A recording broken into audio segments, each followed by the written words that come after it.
ఆదిపర్వం మొదటి భాగంలో మనం వేదవ్యాసుడు, శంతనుడు, చిత్రాంగదుడు, విచిత్రవీర్యుడు, ధృతరాష్ట్రుడు, పాండురాజు, విదురుడు యొక్క జన్మరహస్యాలు, జన్మించినటువంటి పద్ధతి, వీటి గురించి చర్చించుకున్నాం. నెక్స్ట్ ఇప్పుడు మహాభారతంలో ఉన్న మెయిన్ క్యారెక్టర్స్, కృష్ణుడి గురించి కొంచెం తక్కువగా, ఎందుకంటే కృష్ణుడి యొక్క లీలలు, కృష్ణలీలలు అవన్నీ కూడా మనకి భాగవత పురాణంలోను, అష్టాదశ పురాణాల్లోనూ కూడా వివరించడం జరుగుతుంది. సో ఎగ్జామ్ పాయింట్ ఆఫ్ వ్యూలో ఈ మహాభారతంలో కొంతవరకు తక్కువగా తీసి మెయిన్ అసలు అవసరమైనటువంటి కృష్ణుడి క్యారెక్టర్ను మాత్రమే, కృష్ణుడు చేసినటువంటి లీలలు ఇవన్నీ కూడా చర్చించుకుందాం. ఇప్పుడు మెయిన్గా ఈ ధృతరాష్ట్రుడి యొక్క, పాండురాజు యొక్క వీళ్ళకి పుట్టినటువంటి పిల్లలు, వాళ్ళ జన్మల గురించి చర్చిద్దాం. కౌరవులు, పాండవులు, కర్ణుడు, యుయుత్సుడు. స్టార్టింగ్ గాంధారి అనేటటువంటి ఆవిడ గాంధార సామ్రాజ్యం యొక్క రాజు సబలుడి కూతురు. సబలుడికి 100 మంది కుమారులు. వాళ్ళలో చివరివాడు శకుని. శకుని యొక్క అక్క గాంధారి.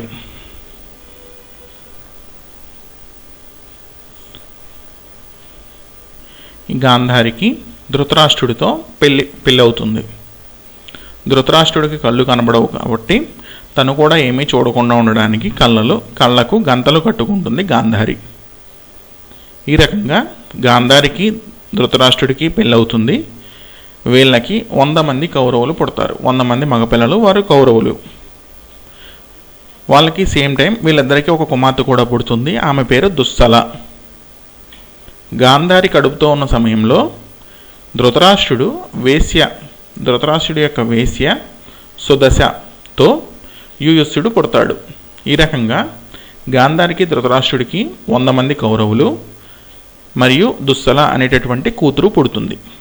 ధృతరాష్ట్రుడి యొక్క వేశ్య సుదశకి యుయుత్సుడు జన్మిస్తాడు. యుయుత్సుడు కొంతకాలం కౌరవులతో ఉంటాడు. యుద్ధ సమయంలో మాత్రం పాండవుల పక్షంలో ఉండి మరణిస్తాడు. కొన్ని గ్రంథాల్లో అయితే మరణించలేదు అని ఉంది, కానీ మూల గ్రంథంలో అయితే మరణించాడు అని ఉంది.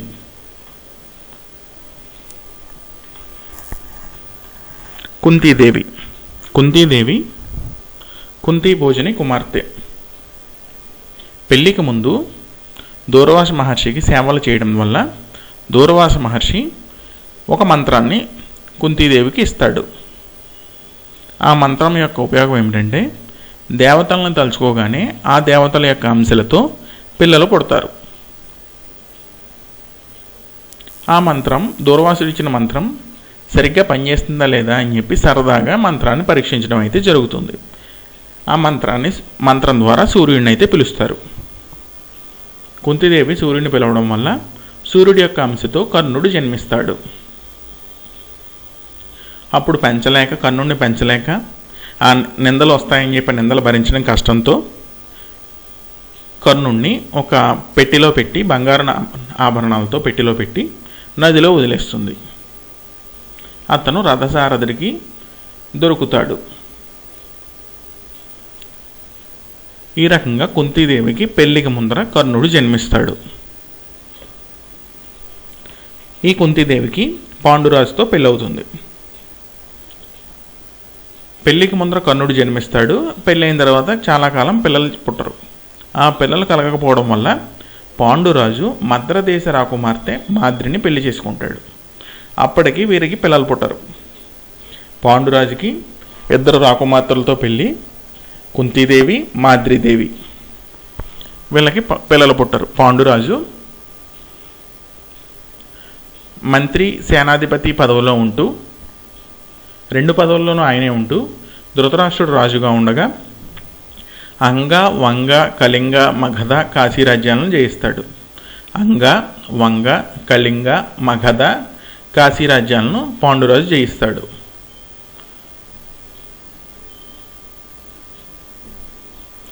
ఈ రకంగా ఉండగా పాండురాజుకి, మాద్రీదేవికి, కుంతీదేవికి పిల్లలు అయితే పుట్టరు. వీళ్ళు వేటకు వెళ్ళి ఒకరోజు పాండురాజు వేటకు వెళ్ళి అక్కడ లేడీ రూపంలో రతికేలిలో రతి జరుపుతున్నటువంటి మునిని చంపుతాడు. లేడీ అనుకుని చంపుతాడు. ఆ ముని శాపం వలన ఆ ముని చనిపోతూ పాండురాజుకి శాపం ఇస్తాడు. ఆ శాపం ఏంటంటే స్త్రీతో కలిసిన వెంటనే పాండురాజు చనిపోతాడు అని శపిస్తాడు.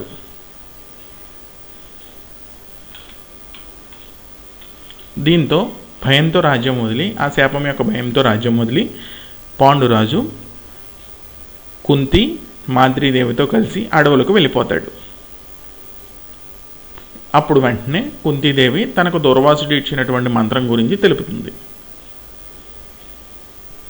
ఆ మంత్రం ద్వారా పిల్లల్ని కనడానికి పాండురాజు ఒప్పుకుంటాడు.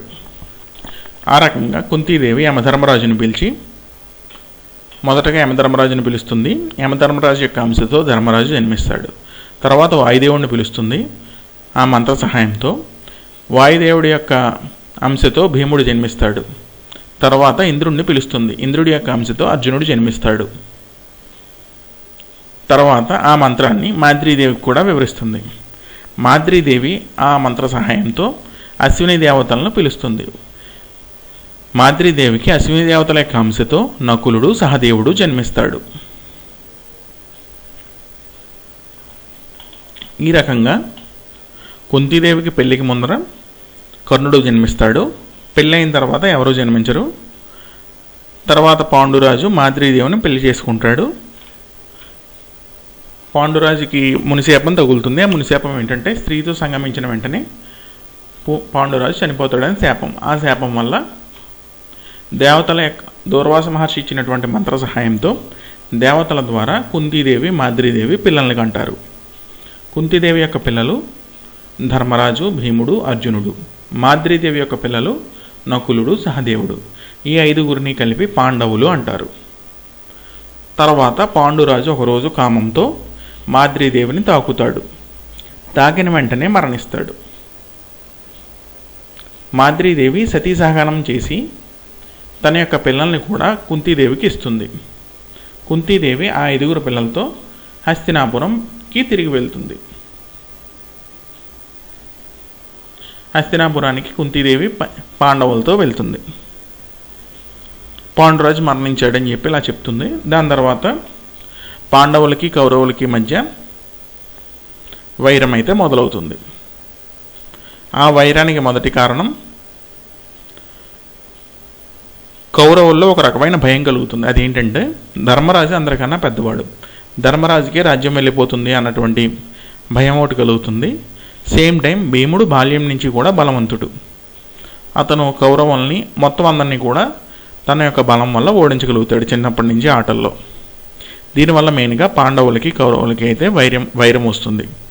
అంటే ఒకళ్ళంటే ఒకరికి పడదు. వీరికి బాల్యంలో కౌరవులకి పాండవులకి గురువు కృపాచార్యుడు. కృపాచార్యుడి యొక్క భార్య కృపి. ఇది పాండవులు కౌరవుల యొక్క స్టోరీ. దీని తర్వాత ద్రోణుడు పరశురాముడి యొక్క శిష్యుడు భరద్వాజ మహర్షి. భరద్వాజ మహర్షి యొక్క కొడుకే ద్రోణుడి చెల్లి కృపి. ఈ కృపే కృపాచార్యుడి యొక్క భార్య. ఈ రకంగా కృపాచార్యుడికి బావ అవుతాడు ద్రోణుడు.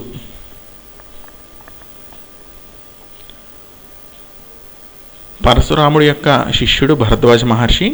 భరద్వాజ మహర్షి యొక్క శిష్యుడు ద్రోణుడు. సేమ్ టైం కొడుకు కూడా ద్రోణుడితో పాటు ద్రౌపదుడు కూడా భరద్వాజ మహర్షి దగ్గర అన్ని విద్యలు నేర్చుకుంటాడు.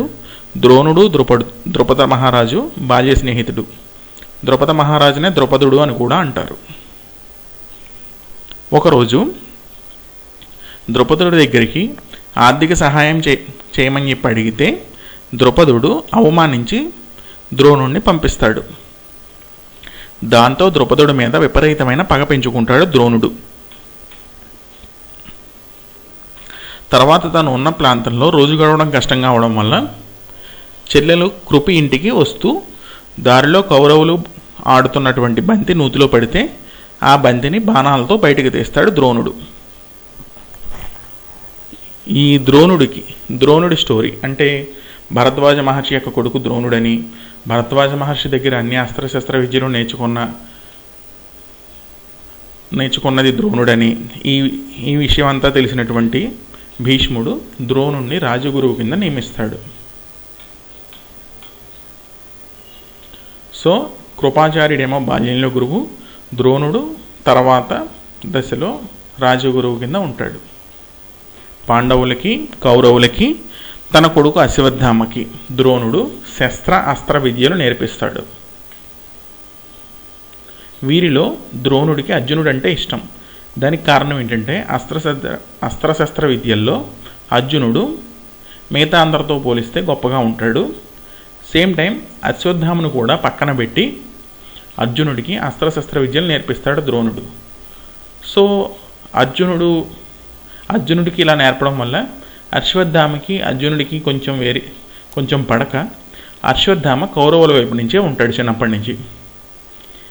గురువుగారి కొడుకు అవ్వడం వల్ల కౌరవులు కూడా అశ్వత్థామతో చాలా ఫ్రెండ్లీగా ఉంటారు. అర్జునుడి కోసం తన శిష్యులైన ఏకలవ్యుని మోసం చేస్తాడు ద్రోణుడు.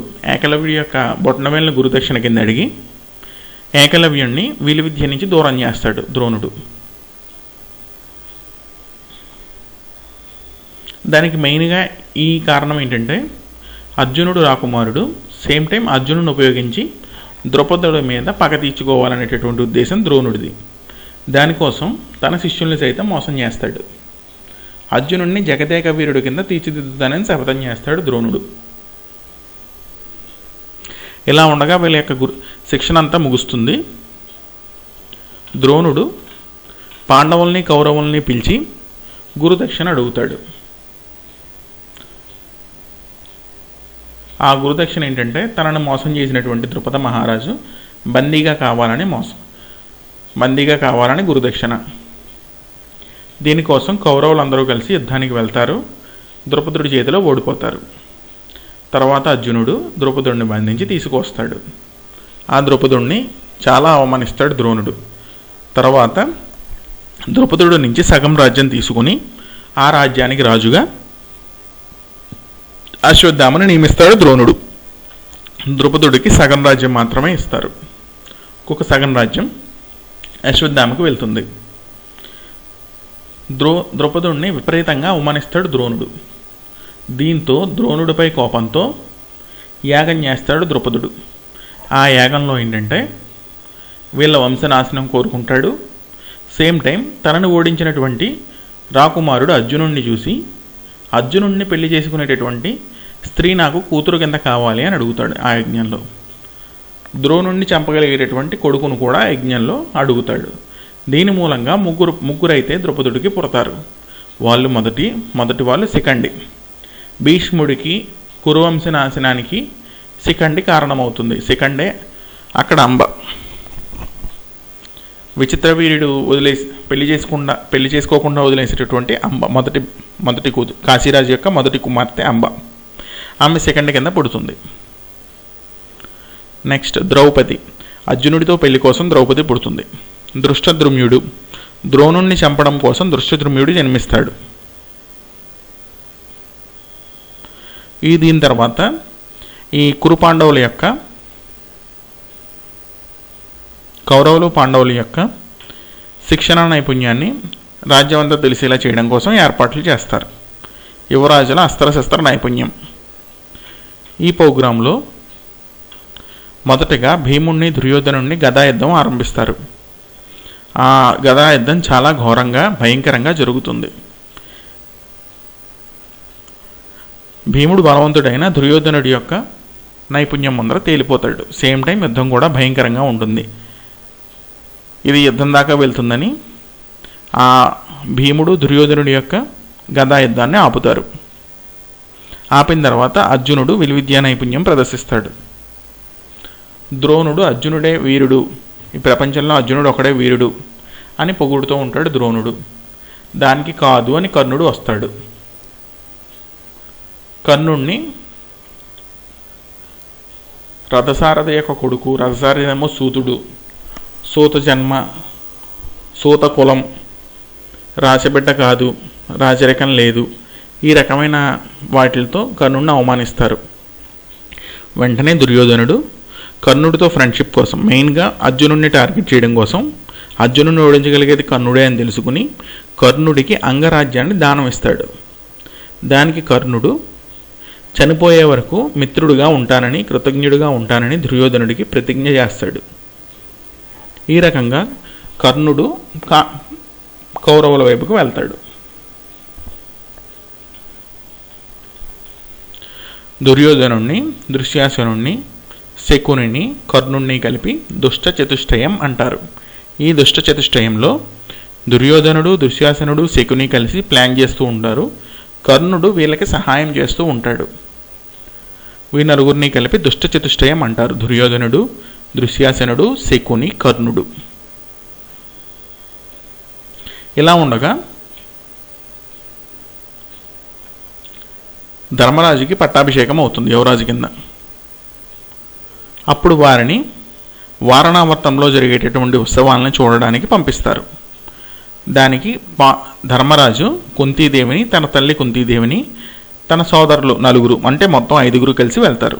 ఈ రకంగా మొత్తం కుంతీదేవి, 5 పాండవులు కలిసి వారణావతంలో ఉత్సవాలు చూడడానికి వెళ్తారు. అక్కడ వీరి కోసం దుర్యోధనుడు లక్క ఇంటిని ఏర్పాటు చేస్తాడు. విడిదికి వాళ్ళు ఉండడానికి లక్క ఇంటిని ఏర్పాటు చేస్తాడు. దాన్ని తగలబెట్టమని పురోచనుడిని పంపుతాడు. ఆ పురోచనుడు కౌరవుల యొక్క మంత్రి. ఈ విషయం విదురుడికి తెలిసి విదురుడు కనికుడు అనేటటువంటి సొరంగాలు తవ్వేటటువంటి వ్యక్తిని పాండవుల్ని, కుంతిని రక్షించమని పంపిస్తాడు. కనికుడు అలాగే వాళ్ళని వెళ్ళి రక్షిస్తాడు. ఈ రకంగా లక్క ఇంట్లో పాండవులు చనిపోయారు అని అందరూ అనుకుంటూ ఉంటారు. దానికి కారణం ఒక స్త్రీ తన 5 కొడుకులతో ఆ లక్క ఇంటి బయట సరౌండింగ్స్లో నిద్రించడం వల్ల లక్క ఇంటితో పాటు వాళ్ళు కూడా తగలబడి చనిపోతారు. వాళ్ళే పాండవులు అనుకుంటూ ఉంటారు. కానీ పాండవులు సొరంగాల ద్వారా అడవుల్లోకి వెళ్ళిపోతారు.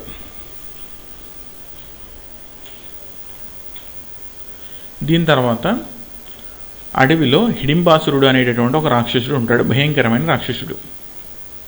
అతని యొక్క చెల్లి హిడింబి. హిడింబి భీముణ్ణి చూడగానే ఇష్టపడుతుంది. కానీ హిడింబాసురుడు పాండవుల్ని, కుంతిదేవిని చంపి తిన్నామని వెళ్తాడు. ఆ ప్రయత్నంలో భీముడికి, హిడింబాసురుడికి యుద్ధం జరుగుతుంది. ఆ యుద్ధంలో హిడింబాసురుడు మరణిస్తాడు. హిడింబాసురుడు మరణించిన తర్వాత హిడింబిని భీముడికి ఇచ్చి పెళ్లి చేస్తారు. హిడింబికి, భీముడికి ఘటోత్కచుడు పుడతాడు. కొంతకాలం అడవుల్లో ఉండి దాని తర్వాత ఏకచక్రపురం అనేటటువంటి ఊరుకు బయలుదేరతారు. ఈ హిడింబాసురుడి యొక్క తమ్ముడు అలంబసుడు. అతను యుద్ధంలో కౌరవుల వైపున పోరాడతాడు. హిడింబి యొక్క కొడుకు ఘటోత్కచుడు. ఇతను పాండవుల వైపున యుద్ధంలో పోరాడతాడు. ఏకచక్రపురంలో వీళ్ళు బయలుదేరతారు. ఏకచక్రపురం వెళ్తారు. ఏకచక్రపురంలో బకాసురుడు అనేటటువంటి ఒక రాక్షసుడు ఉంటాడు. అతను రోజుకి బండెడు అన్నం, ఒక మనిషి, 2 ఎద్దుల్ని ఆహారం కింద పంపించమని అడుగుతాడు. ఒకవేళ వాళ్ళు అలా పంపకపోతే ఇష్టం వచ్చినట్లు ప్రజలను చంపి తింటూ ఉంటాడు. ఈ రకంగా ఉండగా భీముడికి, బకాసురుడికి యుద్ధం జరుగుతుంది. యుద్ధంలో బకాసురుడు చనిపోతాడు. ఏకచక్రపురంలో బకాసురుడికి, భీముడికి యుద్ధం జరుగుతుంది. భీముడి చేతిలో బకాసురుడు చనిపోతాడు. అసలు ఇంకా స్టోరీలోకి వచ్చేటప్పటికి 5 మహాబలవంతులు ఉంటారు మహాభారతంలో. వాళ్ళు ఎవరంటే భీముడు, బకాసురుడు, దుర్యోధనుడు, జరాసంధుడు, కీచకుడు. ఈ 5 కూడా మహాబలవంతులు. వీళ్ళని ఎవరూ కూడా చంపలేరు. వీళ్ళలో వీరే యుద్ధం చేసుకుని ఎవరో ఒకరి చేతిలో మిగతా వాళ్ళు మరణించాలి. అంటే భీముడి చేతిలో బకాసురుడు కానీ, దుర్యోధనుడు కానీ, దుర్యోధనుడికి బకాసురుడికి యుద్ధం జరిగితే ఇద్దరిలో ఒకరు మరణిస్తారు. ఆ టైప్లో భీముడు చివరికి అందరినీ కూడా చంపుతాడు. భీముడు మిగతా 4 బకాసురుడిని, దుర్యోధనుడిని, జరాసంధుడిని, కీచకుడిని భీముడే చంపుతాడు. వీరు 5 కూడా మహాబలవంతులు. పాండవులు లక్క ఇంట్లో చనిపోయారని అందరూ అనుకుంటూ ఉంటారు. వారణావతంలో వారణావతంలో ఉత్సవాలకు వెళ్ళినటువంటి పాండవులు లక్క ఇంట్లో చనిపోయారని అందరూ అనుకుంటూ ఉంటారు. ద్రౌపదుడు అర్జునుడికి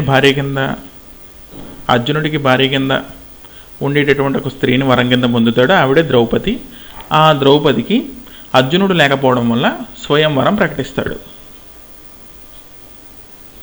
ఆ స్వయంవరంలో మత్స్యయంత్రాన్ని ఏర్పాటు చేస్తాడు. దాన్ని బాణంతో ఛేదించాలి. ఆ మత్స్యయంత్రం ఛేదించడానికి వచ్చినటువంటి ప్రతి ఒక్కళ్ళు కూడా ఓడిపోతారు. కర్ణుడు మాత్రం కృష్ణుడి వల్ల ఓడిపోతాడు. ఆ పర్టికులర్ టైంలో అర్జునుడు పేద బ్రాహ్మణుడి రూపంలో వచ్చి మత్స్యయంత్రాన్ని ఛేదిస్తాడు.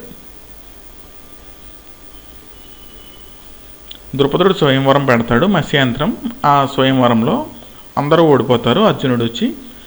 అర్జునుడు పేద బ్రాహ్మణుడి రూపంలో వచ్చి ఆ మత్స్యయంత్రాన్ని ఛేదిస్తాడు.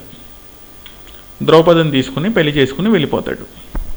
వెళ్తూ తర్వాత కుంతీదేవి దగ్గరికి వెళ్ళి తను ఒక ప్రత్యేకమైన భిక్ష తీసుకువచ్చానని చెప్తాడు. కుంతీదేవి అయితే 5గురిని సమానంగా పంచుకోమంటుంది.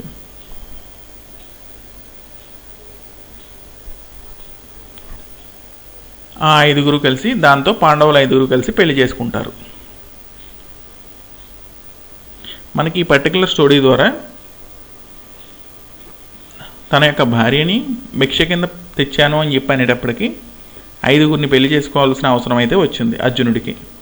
ఈ రకంగా వివాహ సంబంధంలో భార్యాభర్తల యొక్క సంబంధం గురించి ఈ స్టోరీ మనకి తెలుపుతుంది. లేకపోతే అర్జునుడికి ఒకరికి ద్రౌపది భార్య కింద ఉండవలసిన అవసరం అయితే ఉంది. అర్జునుడు భిక్ష అని చెప్పడం వల్ల ఇలా 5గురు పెళ్లి చేసుకోవాల్సిన అవసరం అయితే వచ్చింది. తర్వాత కాలక్రమంలో ఆ 5గురు పాండవులని తెలుస్తుంది. దీనివల్ల కౌరవులు తప్ప అందరూ ఆనందపడతారు పాండవులు బతుకున్నారని తెలియడం వల్ల. ధృతరాష్ట్రుడు పాండవులను పిలిచి సగం రాజ్యం వాళ్ళకి ఇస్తాడు. ధర్మరాజు ఖాండవ ప్రస్థం అనే ప్లేస్ను రాజధాని కింద చేసుకుని రాజ్య పరిపాలన చేస్తూ ఉంటాడు. ద్రౌపదికి 5గురు భర్తలు వస్తారు. 5గురు భర్తలు కూడా గొడవలు రాకుండా ఉండడం కోసం ఒక్కొక్కరి దగ్గర ఒక్కొక్క సంవత్సరం ద్రౌపదీదేవి ఉంటుంది. ఆ సమయంలో మిగతా 4గురిలో ఎవరైనా సరే ఏకాంతానికి భంగం కలిగించినట్లయితే, అంటే ద్రౌపదితో కలిపి ఒక గదిలో కానీ ఆ రకంగా ఉన్నప్పుడు ఆ గదిలోకి ఎవరన్నా వచ్చినట్లయితే వారికి 12 సంవత్సరాల బ్రహ్మచర్యం పాటించాలి, లేదా రాజ్యానికి దూరంగా ఉండాలి. ఈ రకంగా వాళ్ళు ఒక నియమం పెట్టుకుంటారు. ఒకానొక సందర్భంలో అర్జునుడు తప్పనిసరి పరిస్థితుల్లో ధర్మరాజు ద్రౌపది ఉన్న గదిలోకి వెళ్ళడం వల్ల 12 సంవత్సరాలు దూరంగా ఉంటాడు. వీరికి రాజ్యం వదిలేసి 12 సంవత్సరాలు దూరంగా ఉంటాడు. ఆ పర్టికులర్ టైంలో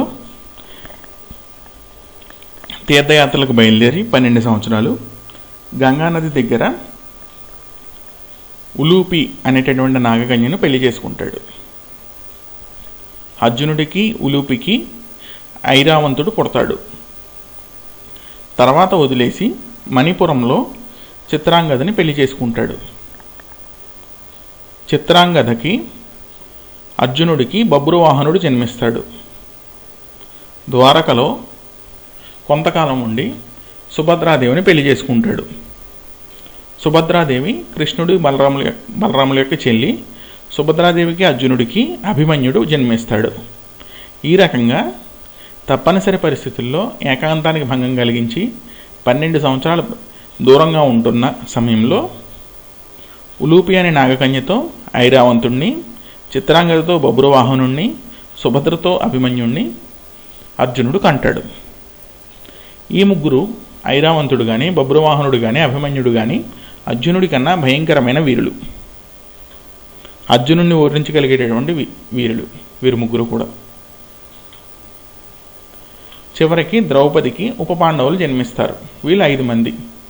వాళ్ళు ప్రతివింధ్య, శృతసోమ, శృతకీర్తి, శతాసన, శృత.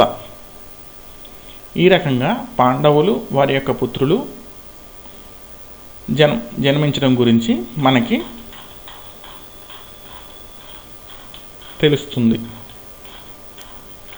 ఈ రకంగా ఒకసారి రఫ్గా చూసినట్లయితే మహాభారతం ఆదిపర్వంలో దాశరాజుకి 2 పిల్లలు దొరుకుతారు. వాళ్ళు సత్యవతి, మత్స్యరాజు. సత్యవతి చేపల వాసన వేస్తూ ఉంటుంది, మత్స్యగ్రంథి అని అంటారు. సత్యవతికి పరాశర మహర్షికి వేదవ్యాసుడు జన్మిస్తాడు.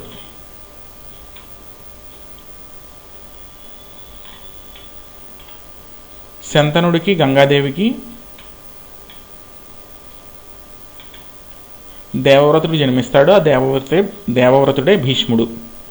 తర్వాత శంతనుడు సత్యవతిని పెళ్లి చేసుకుంటాడు. సత్యవతికి చిత్రాంగదుడు, విచిత్రవీరుడు అనే వాళ్ళు పుడతారు. శంతనుడికి సత్యవతికి ఆల్రెడీ శంతనుడికి గంగాదేవికి భీష్ముడు పుట్టుంటాడు. పరాశరుడికి సత్యవతికి వేదవ్యాసుడు ఆల్రెడీ పుట్టి ఉంటాడు. ఈ రకంగా వేదవ్యాసుడు, భీష్ముడు చిత్రాంగదుడికి, విచిత్రవీరుడికి వరుసకు అన్నలు అవుతారు. భీష్ముడు తన యొక్క ప్రతిజ్ఞ వల్ల రాజ్యం చేపట్టాడు. చిత్రాంగదుడిని రాజ్యం చేస్తారు. పొగరుతో చిత్రాంగదుడు అనేటటువంటి పేరు ఉన్న గంధర్వుడితోటే యుద్ధం చేసి మరణిస్తాడు. ఇక్కడ రాజు పేరు చిత్రాంగదుడే, గంధర్వ రాజు పేరు కూడా చిత్రాంగదుడే. దాని తర్వాత విచిత్రవీరుడికి తర్వాత రాజ్యాధికారం ఇస్తారు. విచిత్రవీరుడి పెళ్లి కోసం భీష్ముడు కాశీరాజుతో యుద్ధం చేసి అంబాలికను అపహరించి తీసుకువస్తాడు. అంబ ఆల్రెడీ సాలవరాజును ప్రేమించి ఉండడం వల్ల భీష్ముడికి చెప్తే భీష్ముడు సాలవరాజు దగ్గరికి పంపుతాడు. సాలవరాజు ఎవరో అపహరించిన స్త్రీని తాను పెళ్లి చేసుకోను అని చెప్తాడు.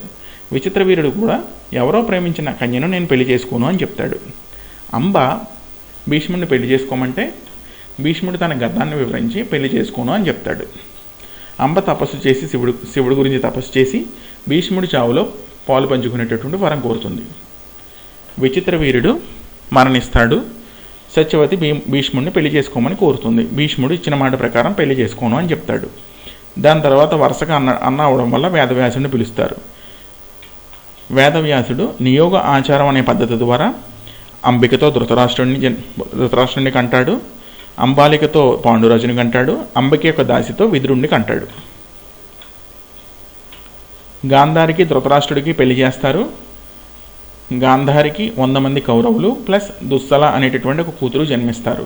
ధృతరాష్ట్రుడు గాంధారి కడుపుతో ఉండగా తన యొక్క వేశ్య సుదశతో యుయుష్ఠుడిని కంటాడు. యుయుష్ఠుడు చాలా కాలం కౌరవులతో ఉంటాడు. యుద్ధ సమయంలో మాత్రం పాండవుల పక్షంలో చేరతాడు.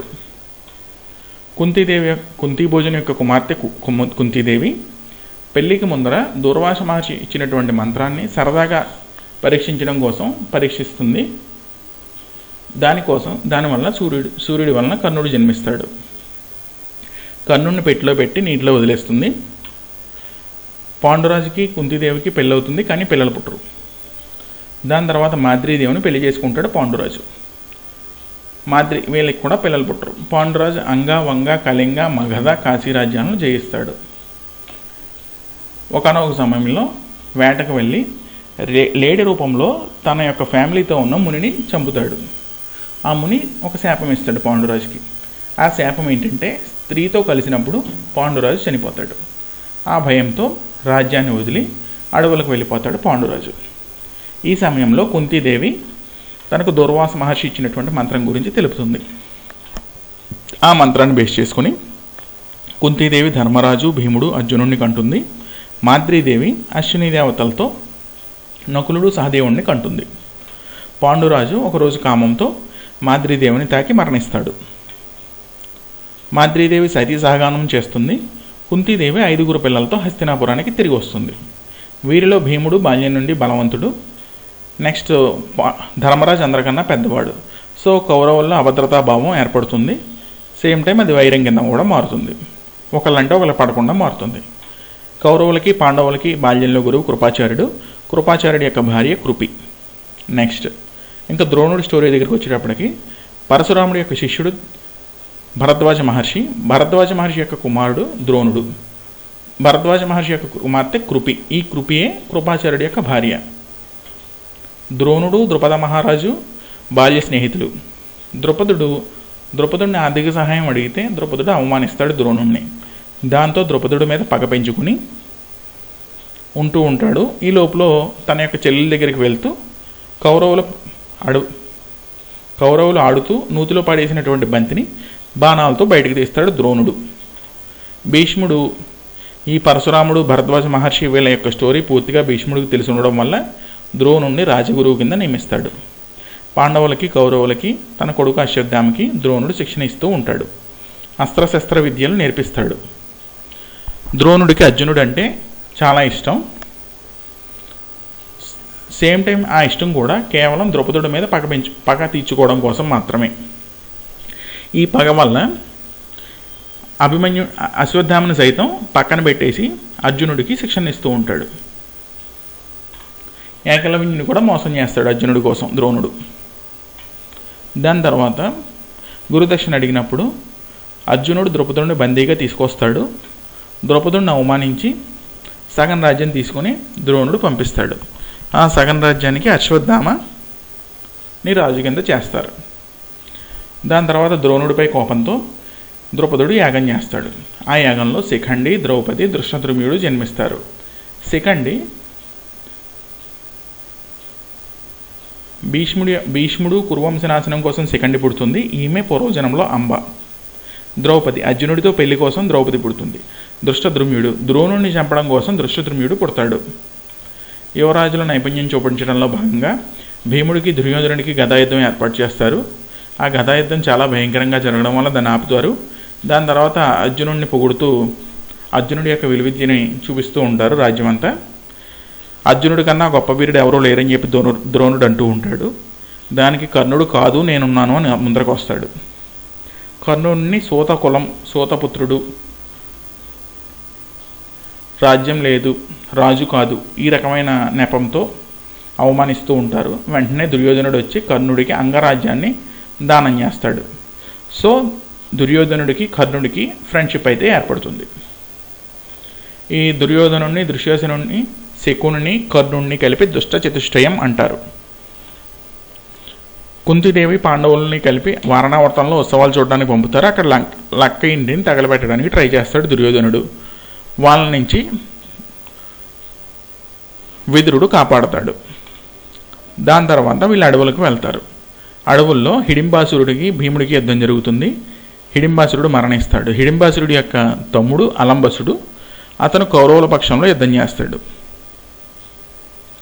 హిడింబాసురుడి చెల్లి హిడింబి భీముడిని ఇష్టపడుతుంది. భీముడికి హిడింబికి పెళ్ళవుతుంది. ఘటోత్కచుడు జన్మిస్తాడు. కొంతకాలం తర్వాత ఏకచక్రపురంకి బయలుదేరతారు పాండవులు. ఏకచక్రపురంలో బకాసురుడు అనే రాక్షసుడు ఉండేవాడు. అతను రోజుకి బండిడన్నం ఒక మనిషి 2 ఎద్దుల్ని తింటాడు.